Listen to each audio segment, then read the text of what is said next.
document shall be signed by all the joint auditors. Division usual discussion से होना चाहिए.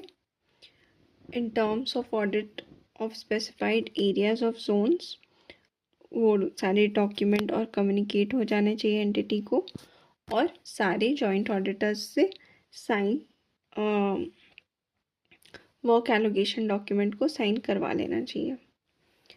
Now responsibility and coordination among joint auditors.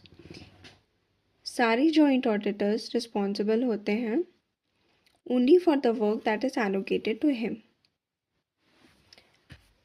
चाहे वो एक separate report अपने वर्क पे को लेकर बनाया हो या नहीं बनाया हो, लेकिन उसका रिस्पॉन्सिबिलिटी उसको जो वर्क एलोकेटेड था उस तक ही लिमिटेड होता है. अब ऐसा कौन सा कब ऐसा हो सकता है कि सारे जॉइंट ऑडिटर्स सेवरली रिस्पॉन्सिबल होते हैं? उन सारे वर्क के लिए जो कि सारे जॉइंट ऑडिटर्स ने किए हों, जहाँ पे डिविज़न नहीं हुआ था वर्क का, उस केस में joint auditors are severally responsible. Audit work which is not divided among joint auditors and is carried out by all of them. Second point is decisions taken by all joint auditors in planning nature, timing, extent of audit procedures to be performed for common areas.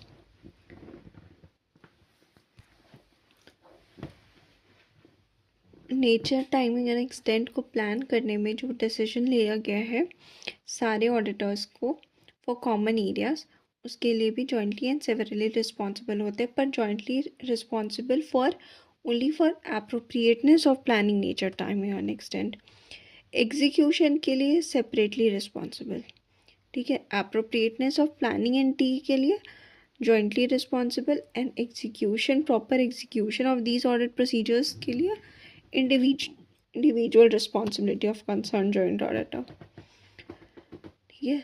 Then third point is matters brought to notice of joint auditors by any one of them and on which there is an agreement among joint auditors.